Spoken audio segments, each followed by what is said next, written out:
Shalom, Tabea semua, selamat pagi. Torang semua hari ini boleh bersyukur di kota Cirebon. Tuhan boleh beri kita kesempatan untuk beribadah. Dan secara khusus kita pribadi dan kita keluarga ada Iko hadir di ibadah ini. Sebelumnya kita ucapkan terima kasih. Makasih banyak buat Bapak Pendeta dan majelis yang sudah mempercayakan saya untuk memberitakan firman Tuhan. Cara singkat dulu, nama saya Pendeta David Freddy Walewangko. Tuhan percayakan juga melayani di kota Cirebon ini. Dan oleh anugerah Tuhan, pasti bersyukur sekali boleh bersama-sama dengan jemaat GKP di Cirebon untuk menerima kabar baik. Saudara-saudara, ini kita bilang betul-betul anugerah for torang semua.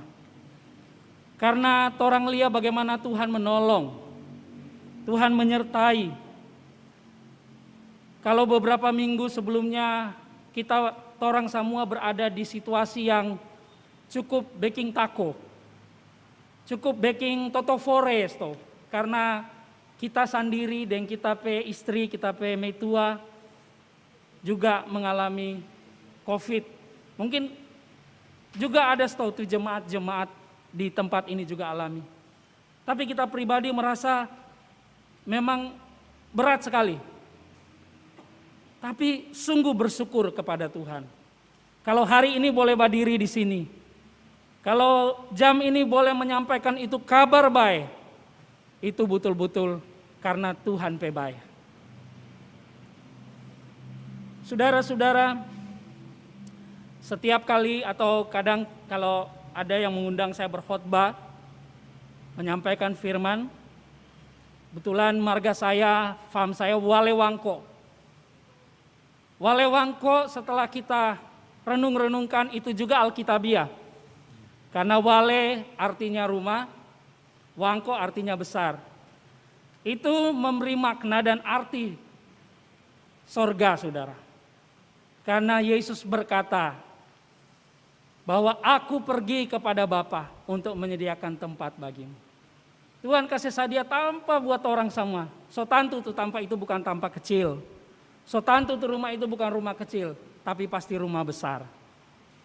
Ya, ini hanya pendahuluan saja.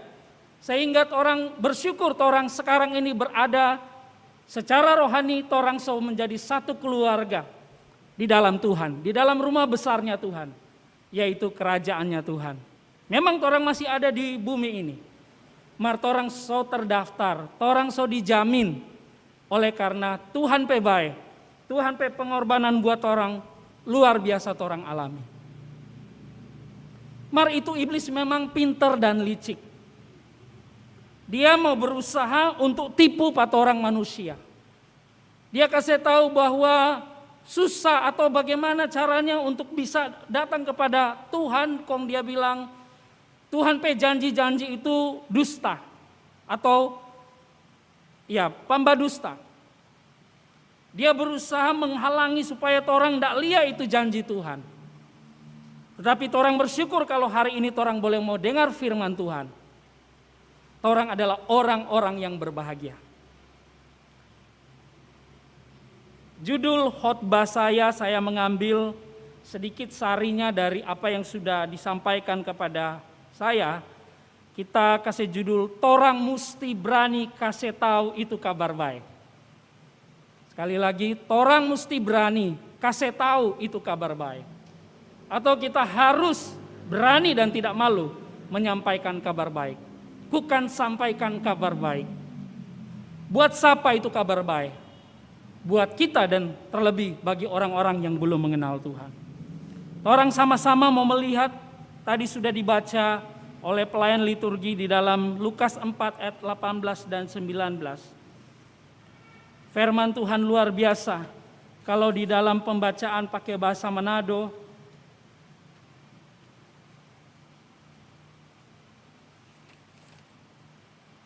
ya, tapi mungkin saya tidak memakai bahasa Manadonya, tetapi saya baca bahasa Indonesianya saja dulu. Roh Tuhan ada padaku, oleh sebab Ia telah mengurapi aku untuk menyampaikan kabar baik kepada orang-orang miskin, dan Ia telah mengutus aku untuk memberitakan pembebasan kepada orang-orang tawanan dan penglihatan bagi orang-orang buta, untuk membebaskan orang-orang yang tertindas, untuk memberitakan tahun rahmat Tuhan telah datang. Kalau dulu kita masih kecil, di kampung, di Minahasa, tepatnya di Sonder, dulu belum ada HP, apalagi TV baru satu-satu, ya listrik so ada. Jadi cara untuk supaya masyarakat tahu ada berita baik atau berita buruk, ada kepala jaga yang jaga baron kampung, kong dia bataria, yang disebut baplakat. Dia bataria di sudut-sudut jalan supaya orang bisa dengar. Kalau orang perhatikan apa yang dituliskan di Injil ini, Yesus juga melakukan plakat. Dia baplakat. Kalau orang mau lihat, dia punya konteks di dalam Lukas pasal 4 ini. Di mana Yesus sebelum, atau dengan kata lain, ini adalah pemberitaan firman yang pertama-tama oleh Yesus. Sebelum dia menjalani pelayanan yang begitu panjang, dia menyampaikan dulu, dia kasih tahu dulu Pak orang-orang untuk apa dia datang ke bumi, ke dunia. Dan dia datang sengaja di kampung halamannya. Dia datang pada DP kampung, di Galilea, di Nazaret, kong dia bilang, Roh Tuhan ada pak kita. Karena Tuhan seurapi pak kita. Untuk mau kasih tahu pangoni semua bahwa ada kabar baik. Kenapa Tuhan Yesus perlu bicara seperti itu? Perlu dipahami bahwa hampir 400 tahun sejak di Nabi Maleaki sampai dengan kehadiran Yesus, kelahiran Yesus, ada 400 tahun. Orang Israel hampir tidak pernah mendengar suara Tuhan. Jadi waktu Tuhan Yesus datang, kong dia bicara begini, orang-orang tak kaget. Kalau orang baca, dorang bukan senang, tapi malah dorang benci Pak Tuhan Yesus. Dorang malah ingin mau buat itu Tuhan Yesus ini cilaka. Dorang mau lempar dia dengan batu. Karena dorang pikir siapa ini orang tiba-tiba datang baplakat pat orang. Kong bilang dia akan melepaskan orang-orang tawanan. Siapa dia? Inilah tantangan kita. Torang pe tantangan di tengah-tengah dunia yang gelap ini untuk memberitakan kabar baik atau firman Tuhan ini. Tetapi apa sesungguhnya kabar baik ini? Di dalam bahasa Inggris disebut gospel. Tapi dalam pengertian yang lain, kata gospel itu juga artinya kabar baik yang amper-amper orangnya tidak percaya. Coba lihat waktu Yesus ada datang. Waktu dia bicara, dorang bukan bilang haleluya atau senang sekali, oh ada kabar baik. Dorang justru dibilang di ayat yang selanjutnya, dorang justru ingin Yesus keluar, diusir dia dari kampung halamannya. Dorang tidak terima. Nah, karena memang dorangnya tidak percaya. Gospel itu juga boleh dibilang kabar yang baik, yang hampir-hampir susah untuk dipercayai. Saking baiknya. Kadang-kadang juga orang seperti itu. Dengar orang sota baik, orang bilang, betul jo dia sota baik. Betul jo dia so begitu, so bagus. Orang kadang tidak mau percaya, kadang-kadang justru terbalik orang pikiran. Berharap orangnya tidak tabai. Itu manusiawi kita kadang-kadang seperti itu. Tetapi kabar baik itu memang adalah kabar baik. Bahkan Nabi Yesaya mengungkapkan ini, dia bilang waktu dia menubuatkan tentang Yesus, dia bilang, siapa kang yang mau percaya tuh berita ini? Siapa kang yang mau terima ini berita ini? Saudara-saudara boleh lihat itu di Yesaya 53 ayat 1. Dan Paulus mengulang ini lagi. Paulus berkata, siapakah yang akan mempercaya pada pemberitaan kami? Itulah kabar baik. Jadi bersyukur sekali orang hari ini boleh mendengar kabar baik. Dan kabar baik ini tidak hanya untuk orang dengar hari ini, tetapi biarlah kabar baik ini selalu ada di dalam hidup orang. Kenapa? Karena ada kuasa di dalam kabar baik ini. Apa kuasanya? Yang pertama, di situ ada kekuatan dan kuasa dari Tuhan. Ada kekuatan dan kuasa yang besar. Apa itu kabar? Apa kuasa dan kekuatannya? Itu yang tidak ada di dunia ini. Itu yang tidak ada sama siapapun kecuali diberikan oleh Tuhan. Itulah bahasa kasih. Yohanes 3:16 berkata, karena Tuhan baik sayang for torang semua orang di dunia. Dia kirim dia anak satu-satunya supaya berkorban mati untuk orang, supaya siapa yang percaya menerima ini kabar baik, dia akan selamat dan beroleh hidup yang kekal.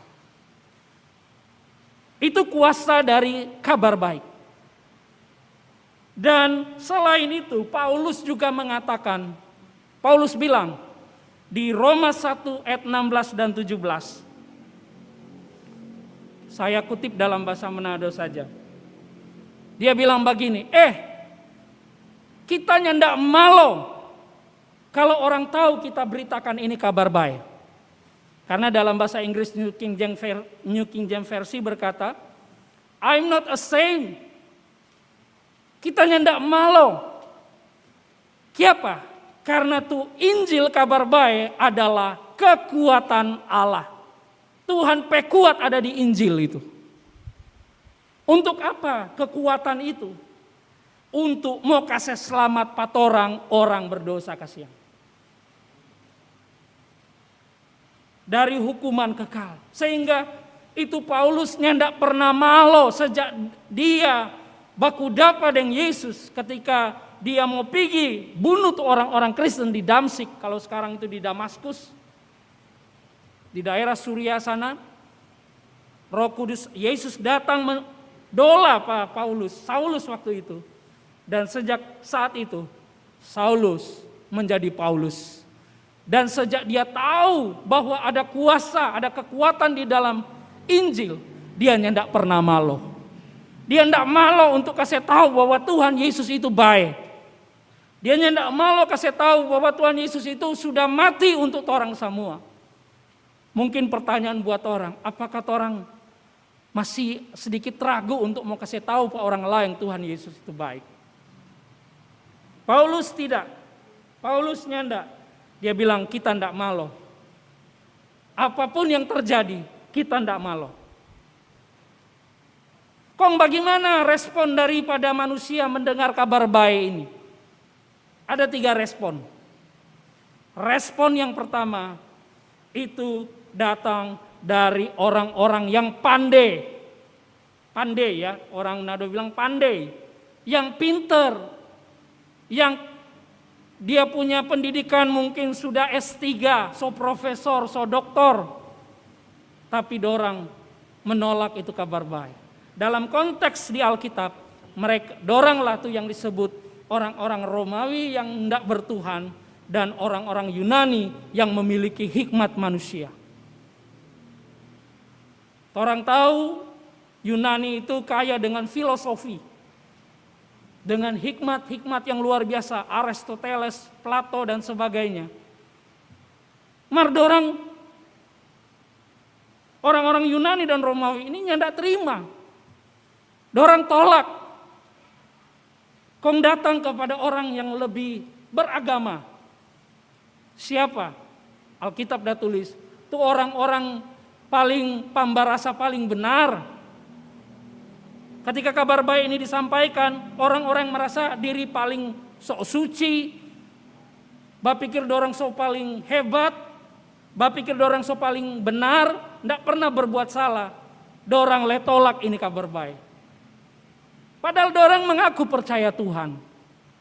Padahal dorang bilang dorang percaya juga itu Elohim atau Allah. Dorang setiap hari baca kitab Taurat. Dorang tahu semua cerita dari Kejadian sampai Maleaki. Tapi dorang bilang, no Jesus. Dorang benci Pak Yesus. Setiap kali Yesus datang di rumah-rumah ibadah, dorang tolak Pak Yesus. Siapa dorang? Ahli-ahli Taurat dan orang-orang Farisi. Doranglah yang Yesus bilang ular buludak. Orang-orang munafik. Orang-orang yang mabuk agama. Kalau orang lihat keadaan mungkin gak jauh-jauh di negeri torang sendiri. Orang-orang yang begitu fanatik dengan agama. Mabuk dengan agama. Dia gak pikir yang lain lagi. Dia pikir dia yang paling benar. Mau bunuh orang pun atas nama agama boleh. Nah ini Saulus dulu begitu. Atas nama agama dia boleh bunuh orang. Inilah orang-orang yang juga menolak itu kabar baik. Tapi yang ketiga, ada orang-orang yang di pinggir jalan. Alkitab ada tulis, orang-orang pendosa, orang-orang berdosa, justru dorang tarik yang suka duduk, berkumpul dengar itu kabar baik dari Yesus. Amin. Injil ada tulis, Yesus selalu duduk makan dan minum dengan orang-orang berdosa. Loh kok, siapa kong begitu Kang? Karena dorang ada terima itu kabar baik. Justru dorang merasanya tidak layak, dorang merasa hidupnya penuh dengan dosa. Ketika waktu dorang dengar itu kabar baik itu yang membuat dorang diubahkan. Saudara-saudara, Po'o itu lebih bahasa daerah lagi, atau saudara-saudara. Torang ada di mana? Apakah torang seperti orang merasa paling pintar, pandai, atau orang yang lalu juga pintar beragama, atau torang memang merasa bahwa torang ini orang berdosa? Mazmur Daud bilang, Tuhan berkenan kepada orang-orang yang remuk hati, orang-orang yang rendah hati. Dan itulah kabar baik datang buat orang semua. Apapun strata, profesi, status, orang semua di mata Tuhan sama, orang berdosa.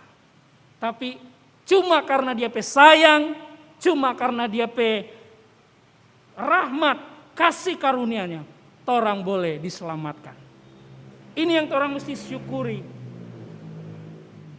Orang mesti belajar berespon seperti orang-orang miskin. Makanya Yesus datang.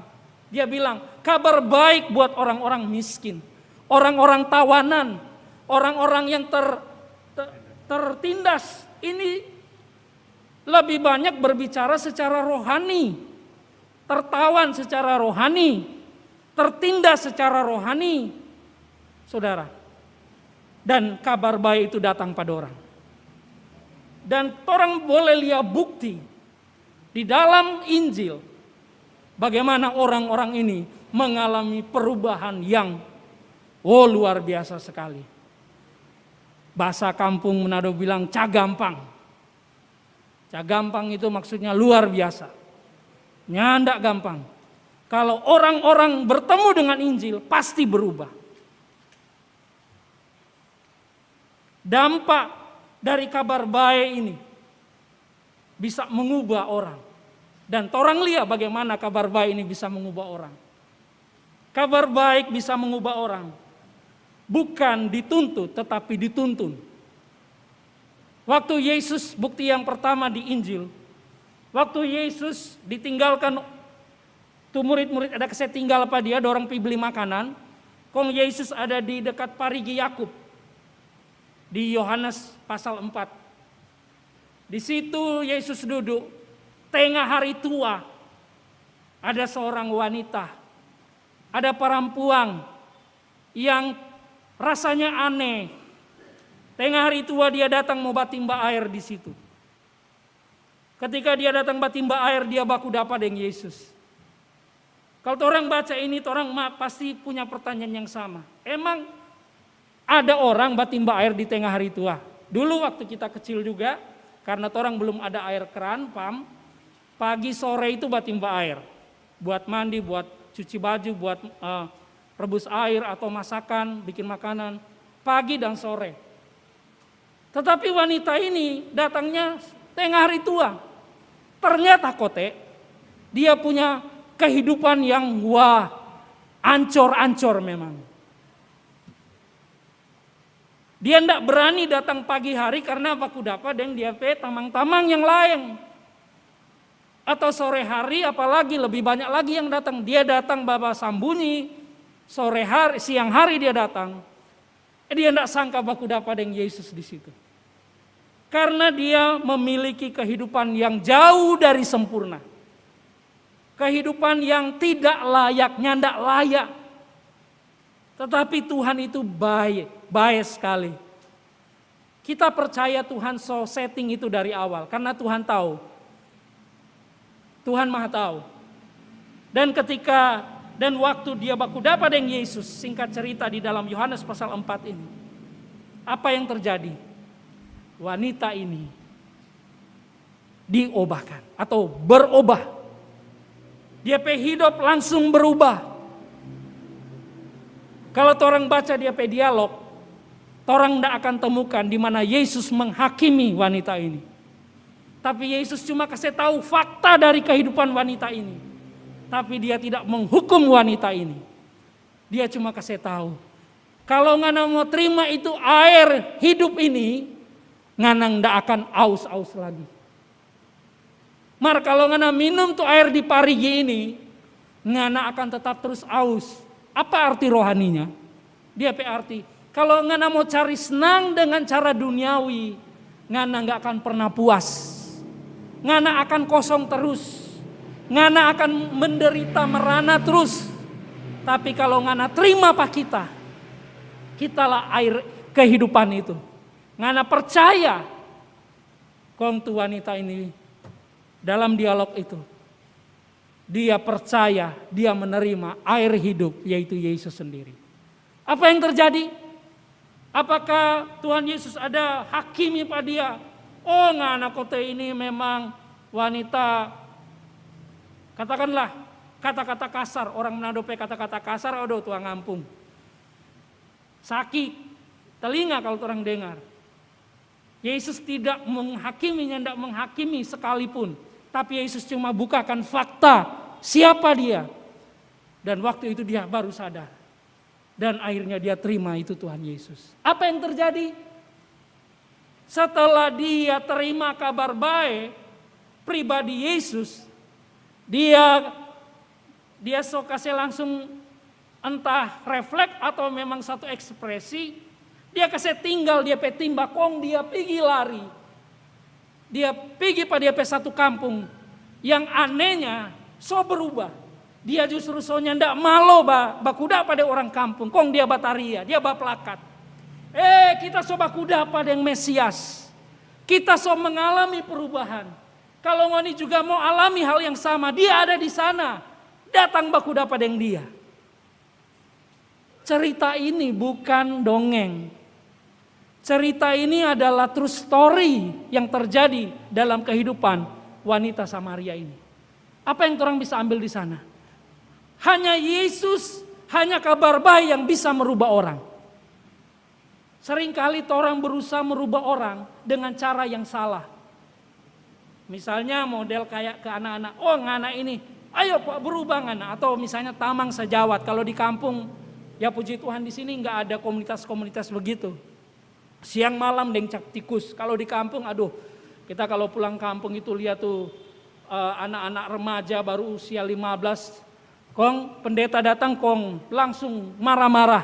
Oh ngoni ini memang nyendak pernah pokoknya dimarah-marahin. Kong dorang sotako, dorang maruko, aduh iyo maaf Pak Pendeta. Dia besok lagi dorang backing. Kiapa Kang? Mungkin juga ini mewakili kita pada umumnya. Seringkali orang menuntut orang untuk berubah. Ayo, ngana mesti berubah. Tapi kenapa dia nggak berubah? Cuma hari itu dia berubah, besok jadi lagi. Karena dorang belum dapat itu kabar baik yang sesungguhnya. Kabar baik itu datang hanya sebagai berita, bukan pribadi. Kalau kabar baik ini datang sebagai berita, kayak cuma dengar berita. Oh yo tahu hari ini begini. Oke manggut-manggut, baba manggut-manggut apa ya? Ya maruku-maruku gitu. Ya begini. Yo Pak Pendeta. Dengar kamari, so bakalai lagi. So baku marah. So baku kata. So lari, tuh istri so lari dari rumah. Tuh suami so pergi nggak tahu di mana. Padahal tadi malam pendeta ada bicarakan baik-baik. Kiapa Kang? Karena dorang hanya menerima kabar baik itu sebagai berita. Tapi bukan pribadi. Tapi wanita, perempuan di Samaria ini, dia bukan hanya menerima berita, tapi dia menerima pribadi dari Sang Juru Selamat. Amin. Itu yang merubah dia. Dia berubah total 180 derajat. Dia pergi pada kampung di Samaria. Dia batari orang tak kage-kage. Kalau orang Manado bilang soseno tuh tanta itu Kang. Dorang dengar. Oh luar biasa ini. Alkitab mencatat satu kampung akhirnya datang pak Tuhan Yesus. Siapa ini perempuan Samaria? Sampah masyarakat. Tidak dianggap. Tetapi itulah kalau Tuhan mau pakai dia tidak peduli. Saudara latar belakang. Saudara kehidupan lama. Atau bahkan saat ini mungkin dalam keadaan. Aduh Tuhan kita tidak layak. Kalau berita baik itu. Pribadi kabar baik itu so datang. Pasti berubah. Satu kali Tuhan Yesus ke kota Yeriko. Dan dia baku dapale dengan satu laki-laki pendek. Yang pingin sekali mau lihat tuh Tuhan Yesus. Siapa dia saudara-saudara? Sakeus. Tukang tagi-tagi pajak. Debt kolektor dari orang Romawi. Paling dimusuhi. Oh orang gak suka ini kalau tuh om ini so datang. Sudah pendek. Kong minta doi. Kong kalau ndak bakal saya doi diancam. Itulah cara Romawi menagih pajak kepada orang Yahudi pada saat itu. Dan yang lebih gila lagi, dia bahkan jabat tagih lebih dari yang ditetapkan. Berarti dia koruptor. Waktu dia dengar Yesus mau masuk kotanya, dia berusaha untuk mau berjumpa dengan Yesus. Dia naik di atas pohon, singkat cerita, Yesus bilang, Sakeus turun ana. Kita mau menumpang pangan apa rumah. Dia kaget. Aduh, siapa kita ini? Yesus akhirnya datang. Apa yang terjadi? Kita mohon maaf tidak ada waktu baca dia pemar. Kita tahu jemaat ingat tuh cerita ini. Waktu Yesus masuk di rumahnya. Luar biasa. Sakeus dia siapkan semua yang terbaik. Tetapi ini yang terjadi. Sejak Yesus masuk rumah Sakeus, sebelum Yesus keluar dari rumah Sakeus, dia bilang begini, Tuhan, separuh dari hartaku, setengah dari tape harta ini, kita mau kasih buat orang miskin. Kalau dia punya 10 M, berarti dia siap ngasih berapa? 5 M. Dia punya 1 juta, dia siap ngasih 500. Siapa yang mengubah dia? Tuhan Yesus nggak datang kong. Odo kote ngana Sakeus ngana pe harta ini luar biasa Kang Mari ini hasil korupsi semua. Bertobat ngana. Nggak ada dialog begitu. Tapi Yesus bilang, hari ini sudah terjadi keselamatan di rumahmu. Hari ini ngana selamat dengan seluruh isi keluarga. Dia tidak dihakimi. Tetapi dia bertemu dengan kabar baik dan dengan pribadi Yesus itu sendiri. Itu yang merubah dia. Jadi sebenarnya perubahan orang mendengar kabar baik bukan perubahan diawali dengan fisik, dengan tindakan. Tapi perubahan dalam jiwa, dalam pikiran, dalam perasaan. Itulah yang Roh Kudus bekerja di dalam 4 orang. Seringkali orang mau berusaha menyuruh orang, ayo berubah. Orang capek sendiri, dia tidak pernah berubah. Tapi kalau orang saya cerita jo Tuhan Yesus pebae pada dia, biasanya orang berubah. Karena bukan orang yang buat dia berubah, tapi kuasa dari kabar baik itu. Dikatakan Injil adalah kekuatan Allah untuk menyelamatkan setiap orang berdosa. Orang yang mau percaya diselamatkan, diubahkan. Bahkan ada satu pribadi lagi yang hidupnya sudah hampir terlambat. Dan dia seorang yang paling jahat. Salah satu seorang yang paling jahat di antara orang Yahudi mungkin pada saat itu. Ada 2 orang jahat yang dipaku di kayu salib, kiri dan kanan, di tengahnya Yesus.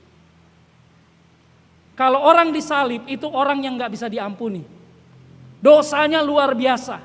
Makanya Yesus disalib, tapi dia gak berdosa. Karena orang pedosa, dia disalib.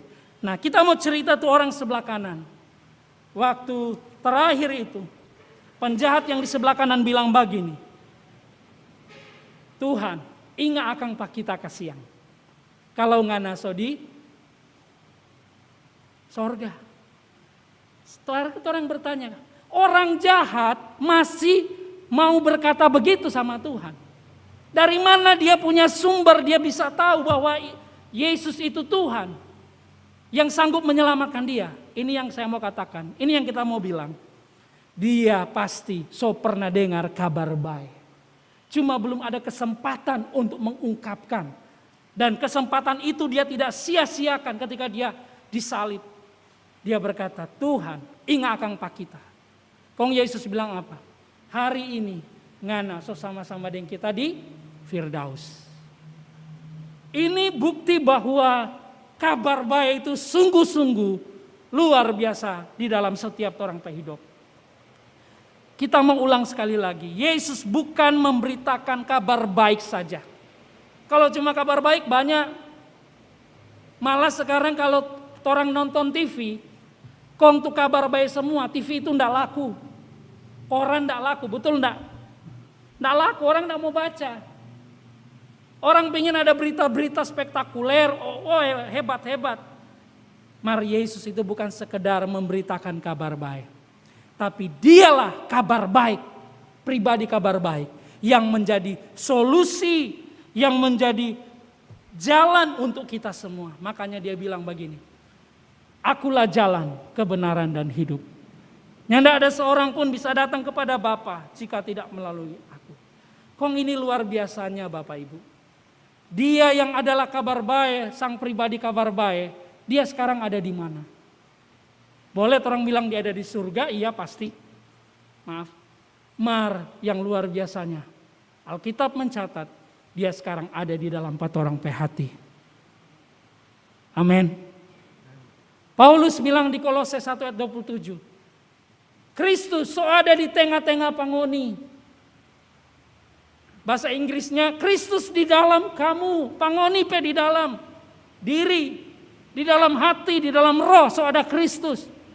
Jadi dengan demikian, kalau Kristus ada di dalam 4 orang ini, seperti Paulus berkata, tapi hidup bukannya aku lagi, melainkan itu Kristus yang hidup di dalam aku.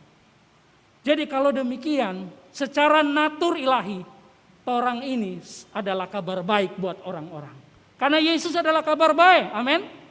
Dan orang ini yang di dalam orang ada di kabar baik, Tuhan mau kabar baik ini tercermin, terpancar dalam hidup kita.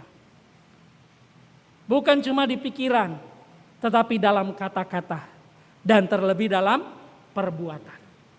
Ketika kabar baik ini keluar dari dalam hidup kita, orang ini menjadi agen-agen perubahan. Karena orang ini ada di dalam Kristus. kita menjadi pemberita kabar baik, tercermin langsung dalam torang pe hidup. Saat orang bilang, Tuhan itu baik, orang tidak cuma dengar torang pe kata-kata, mar orang bisa saksikan, odo betul. Itu Pak David, atau saya pinjam nama Om Gusya, aduh Om Gusya pe baik. Siapa kang tu Om Gusya, siapa kang tu Pak David, siapa kang tu Pak Vence, siapa kang tu Ibu Dince. Aduh luar biasa, baik sekali. Secara tidak langsung, kebaikan, torang pe kebaikan, itu karena ada DNA-nya Kristus mengalir dalam hidup kita. Kenapa kita bilang begitu? Torang pe baik dan orang yang tidak percaya pe baik beda. Bedanya di mana? Kalau orang yang tidak percaya Yesus, dorang mau jadi baik supaya selamat. Orang yang percaya Yesus melakukan kebaikan karena torang so diselamatkan. Kalau torang mau berbuat baik supaya selamat, torang tidak berjumpa dengan Yesus. Mar karena torang so berjumpa dengan Yesus, torang sudah diselamatkan di dalam Yesus. Torang berbuat baik itu karena torang so diselamatkan oleh kasih karunia Tuhan. Kita ingat atau torang tahu seorang bapak teladan pahlawan di Sulawesi Utara, Bapak Dr. Profesor Dr. GSSJ Ratulangi, gubernur pertama di Sulawesi, punya moto Sito Timo Tau. Manusia menghidupkan manusia. Saya yakin, kita yakin, karena dia adalah milik Kristus. Di dalam dia ada Kristus. Dan dia mewartakan dari kehidupannya. Dia juga menghidupkan orang lain. Dia menginspirasi banyak orang. Demikian juga orang hari ini. Kalau boleh orang ganti, dia punya moto. Dia bilang begini, orang yang so diselamatkan oleh kabar baik, Tuhan mau pakai supaya orang lain juga diselamatkan melalui hidup orang.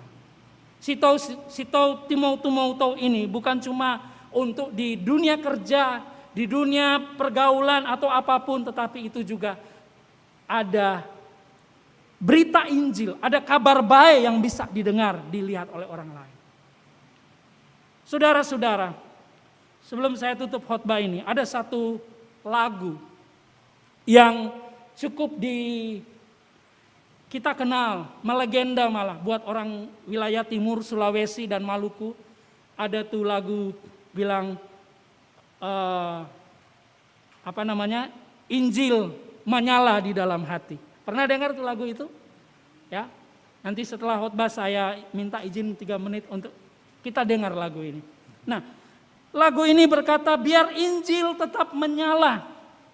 Marki apa Kang?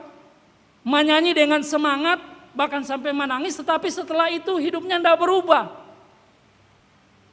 Karena cuma menyala, mar abis itu mati. Tuhan mau Injil itu menyala dari torang pe hati, dan menyala itu menjadi terang bagi banyak orang. Itu tujuannya dari Injil yang tetap terus menyala di dalam kita. Makanya dikatakan kamu adalah garam dan terang dunia. Kita adalah garam dan terang dunia. Dan Injil itu mengubah kehidupan kita. Nah, bagaimana dong supaya Injil ini terus menyala? Supaya orang berani mau kasih tahu itu kabar baik. Kabar baik ini meliputi seluruh kehidupan orang.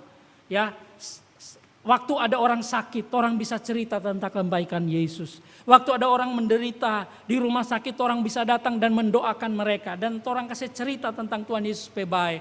Mungkin dia bukan orang percaya, tetapi dia cuma mendengar kabar baik. Dan dia berkata amin, tidak ada yang mustahil, mujizat terjadi. Disitulah orang menjadi agen-agen Injil. Api Injil tetap terus menyala di dalam hati orang. Sehingga orang selalu sadar bagaimana orang ini sudah diurapi. Yesus berkata di dalam Lukas tadi, roh Tuhan ada padaku. Demikian juga dalam hidup orang, roh Tuhan sudah ada pada orang. Roh Tuhan sudah hidup di dalam orang pediri. Dan orang juga Tuhan gerakkan dengan belas kasihan. Orang setiap kali lihat orang ada belas kasihan Tuhan. Kalau orang mau jadi berkat, mau jadi saksi buat orang lain, setiap kali kita melihat ada orang yang butuh, tergerak oleh belas kasihan. Perhatikan Yesus pekerjaan tiap hari waktu dia hidup di Yerusalem. Dia selalu digerakkan oleh belas kasihan. Dan yang ketiga, ini mungkin yang agak sulit. Torang mesti siap menerima tantangan. Yesus jauh sendiri diusir dari dia rumah karena mau beritakan kabar baik. Kadang-kadang torang menjadi utusan Injil. Nggak harus jadi pendeta, nggak harus jadi penginjil. Tetapi waktu torang mau cerita tentang Tuhan Yesus baik, torang berani mengatakan torang adalah anak-anak Tuhan. Torang dianiaya, tapi jangan takut. Yesus berjanji, Dia Tuhan Immanuel menyertai patorang semua. Amin. Ya. Kabar baik bukan beban, mar berkat for torang semua. Kabar baik bukan menuntut, mar batuntun patorang supaya datang pada juru selamat. Dan kabar baik bukan perintah agama. Jangan melihat ini sebagai agama, tetapi melihat ini sebagai pribadi Yesus yang menuntun kita menuju pada kehidupan kekal. Karena bagi saya pribadi, mohon maaf kalau mungkin tidak sepaham dengan Bapak Ibu. Torang ini, Yesus tidak memberikan kita kehidupan untuk beragama. Tapi Yesus mau kita mempercayai Dia. Kita bukan, karena agama enggak menyelamatkan kita. Yang menyelamatkan kita adalah pribadi dari Tuhan Yesus Kristus. Torang butuh beragama karena torang ada di negara Indonesia. Torang perlu dilembagakan, itu butuh. Tetapi agama tidak menyelamatkan. Yang menyelamatkan adalah karena orang percaya pada Tuhan Yesus. Amin. Izinkan saya Bapak Pendeta sebelum saya tutup bisa ditampilkan lagu ini.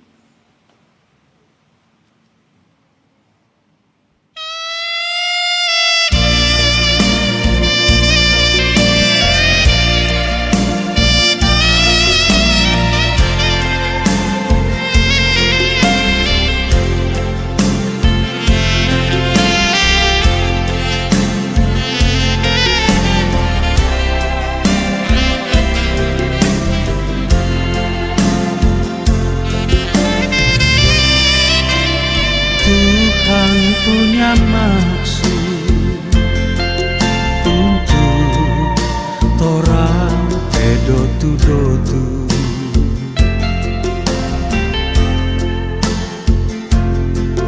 Tu waktu dorang terima api Injil,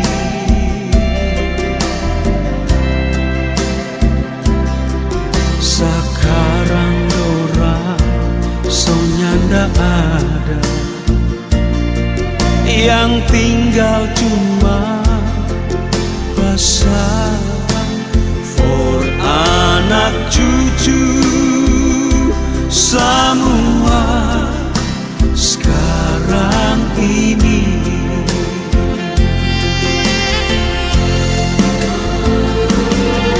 Biar api Injil terus menyala,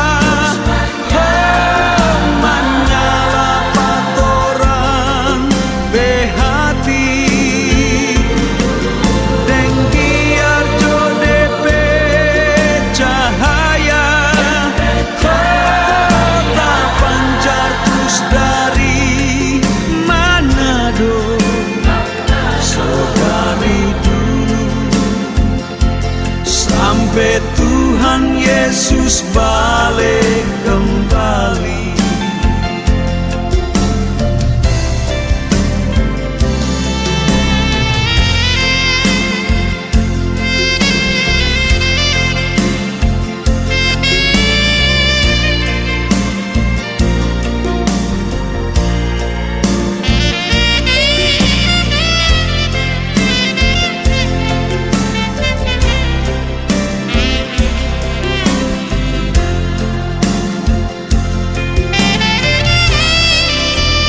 Tuhan punya maksud untuk torang dotu-dotu.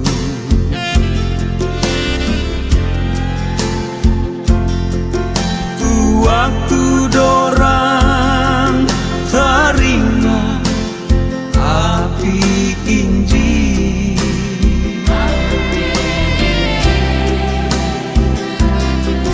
sekarang orang yang tinggal cuma pasang for anak cucu semua sekarang ini.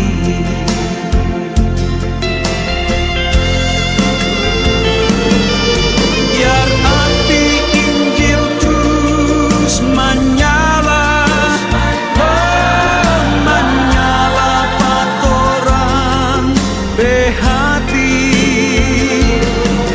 dan biar jodepe cahaya, oh tak pancar terus dari Manado, sedari dulu sampai Tuhan Yesus balik kembali.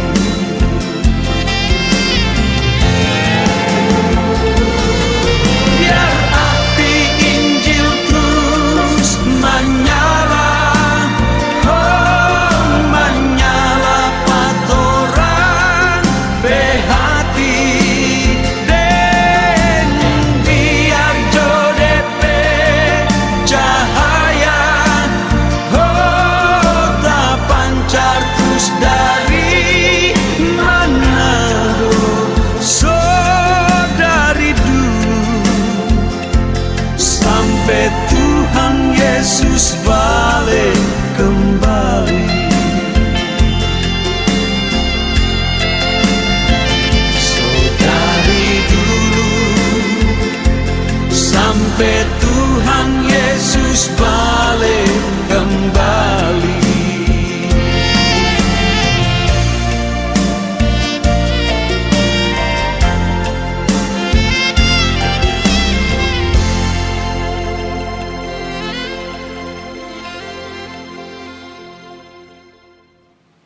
Bapak Ibu, kita akan berdoa syafaat.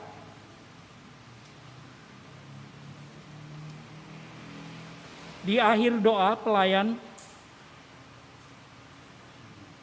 seluruh doa ini kami naikkan dalam nama Yesus Kristus, dan kami juga ingin berdoa sebagaimana yang diajarkan oleh Tuhan Yesus. Bersama-sama jemaat kita mengucapkan doa Bapa kami dalam bahasa Manado.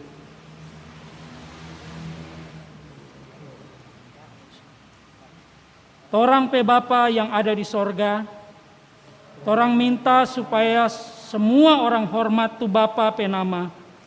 Lantaran Bapa itu kudus, Bapa datang jo berkuasa sebagai Raja. Kong semua Bapa pe mau jadi di bumi, sama deng tu ada jadi di sorga. Kasih akang patorang makanan yang cukup for ni hari. Kong kasih ampung akang tu torang pe salah, sama deng torang kasih ampung pa orang yang da baking salah patorang. Kong jang kasih biar torang tagoda baking tu jaha, mar kasih lapas akang patorang dari tu kuasa jaha. Soalnya Bapa itu berkuasa sebagai Raja, Bapa yang punya tu kuasa, deng Bapa le yang luar biasa sampai selama-lamanya. Amin. Saudara-saudara, taruh kira jo bae-bae tu Rasul Paulus penasihat ini. Puji jopa Tuhan, dia itu yang mampu baking ngoni pe percaya jadi kuat. Lantaran ngoni so dengar tu kabar bae tentang Yesus Kristus, yang kita jase tahu pa orang-orang. Tu kabar bae itu dari dulu orang belum tahu, mar sekarang ini Tuhan Allah so tunjung itu pa manusia, tu kabar baik itu. Tuhan Allah so saya tahu pa nabi-nabi dulu, kong dia suruh dorang tulis supaya percaya deng iko pa Kristus. Tuhan Allah itu selalu ada sampai selama-lamanya. Puji jopa Tuhan Allah. Dia Tuhan yang selalu tahu mana tu baik. Torang puji deng hormat terus pa Tuhan Allah sampai selama-lamanya. Lantaran apa yang Yesus Kristus so baking. Amin. Kong terima jo Tuhan Allah pe berkat. Kita minta pa Tuhan Yesus Kristus setunjung dia pe bae pangoni. Kong Tuhan Allah pe sayang Deng Roh Kudus selalu ada sama-sama dengoni samua.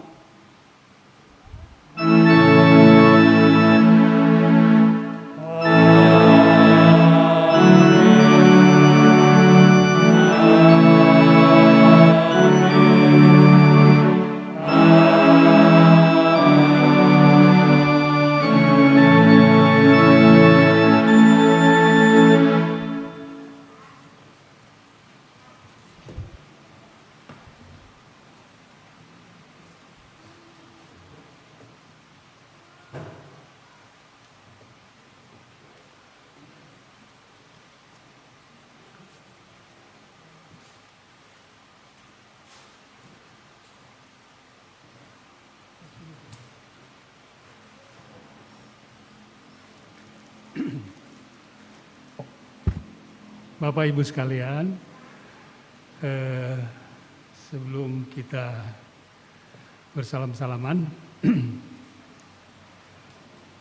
perlu kami beritahukan bahwa hari ini kami beribadah dalam bahasa Manado, dan bahasa Manado ini sudah diterjemahkan oleh Lembaga Alkitab Indonesia dari bahasa Indonesia ke bahasa Manado. Jadi sudah udah sama persis dengan Alkitab, hanya bahasa Manado gitu aja. Dan pada kesempatan ini Pak Pendeta akan memperkenalkan diri. Tapi sebelumnya kami sampaikan bahwa Pak Pendeta David Walewangko juga adalah sebagai Ketua Umum Warga Kawanua di Cirebon. Ketua Umum Warga Kawanua di Cirebon. Untuk lebih jelas mungkin akan diperkenalkan secara lengkap oleh Pak Pendeta. Kami persilakan, Pak. Terima kasih Bapak, Ibu, saudara-saudara yang dikasihi Tuhan. Saya ucapkan sekali lagi terima kasih kepada Bapak Pendeta dan segenap majelis, jemaat dan pelayan-pelayan Tuhan yang sudah mempercayakan saya untuk menyampaikan kabar baik, atau dalam bahasa Manado kabar baik, yaitu firman Tuhan. Tadi sudah disebut juga nama lengkap saya, Pendeta David Freddy Walewangko. Saya bersama istri dan 2 putra saya. Boleh berdiri istri saya dan ya, puji Tuhan, terima kasih. Saya senang sekali karena ini minggu yang pertama di bulan September beribadah. Tidak kebetulan juga anak kami Philip yang baru menyelesaikan sebuah program studi di Inggris baru pulang, sehingga saya bilang kita ibadah minggu pertama di GKP. Dan saya juga bersyukur boleh mengenal saudara. Sedikit saja bahwa asal saya dari Sonder, atau kalau sub-tribe-nya atau sub-sukunya suku Tontemboan, Minasa Tontemboan. Kalau Pagusya Tonsea ya. Tonsea. Jadi di Manado itu ada Tonsea, ada Tontemboan, ada Tombulu, ada Tonsawang, ada Tolowur, ada Tondano, ada apa lagi ya, saya nggak hafal semua. Dan saya sudah berada di Cirebon oleh anugerah Tuhan berjalan tahun ke-16 gitu ya. Dan awal tahun pertama juga saya sudah diperkenalkan dengan Bapak dan Ibu Gusyerun Tukahu. Dan jadi sedikit banyak sudah beberapa kali juga bersama-sama bersekutu dengan keluarga beliau, dan juga pernah beribadah Kawanua di sini. Kami dipercayakan oleh Tuhan melayani sebuah gereja kecil, namanya sinodenya Gereja Pelayanan Penyembahan Karismatik. Namun karena kami otonom, saya menggunakan nama Gereja Keluarga Kristus atau FCC ya. Dan tempat ibadah kami karena sekarang online, kami juga belum onsite seperti ini. Biasanya kami beribadah di rumah makan Pekalipan lantai 3. Tapi saya sangat bersyukur kalau hari ini bersama dengan saudara, ya ada istri dan anak-anak saya. Kalau istri saya asal dari Tonsea juga, Om. Ya dari Maumbi gitu. Jadi kami semua dari Manado. Cuma kami ketemu di Bandung, menikah di Bandung tahun 99, dan tahun 2005 pertengahan September tepatnya juga saya mulai masuk di kota Cirebon, dan oleh pertolongan Tuhan sampai hari ini anak-anak saya yang satu yang tadi Philip mau melanjutkan kuliahnya di Jogja, dan kalau yang kedua kelas 3 SMA di Cirebon sini, Sekolah Pelita Bangsa. Puji Tuhan, saya kira itu perkenalan dari kami. Sekali lagi, makasih banyak, Tuhan Yesus memberkati. Pakatuan, pakalobiran kita imbaya. Biar api Injil terus menyala, menyala patoran behati, deng biar JODP cahaya, kota pancar terus dari Manado, dari dulu sampai Tuhan Yesus balik kembali.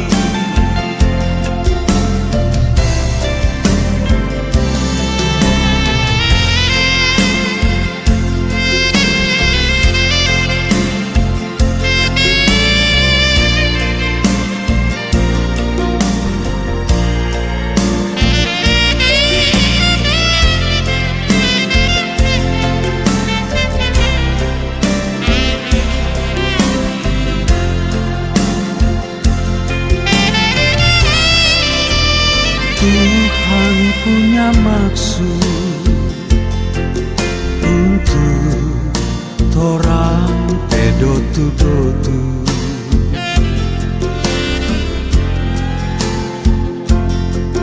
Tu waktu dorang terima api Injil,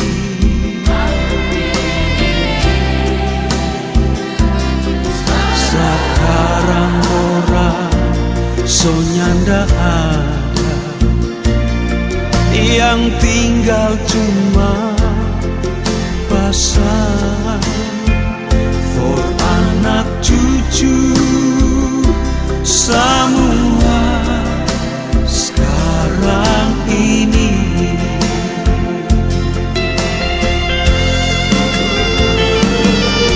Biar api Injil terus menyala, menyala patoran behati, deng biar JODP cahaya, kota pancar terus dari Manado, dari dulu sampai Tuhan Yesus balik kembali.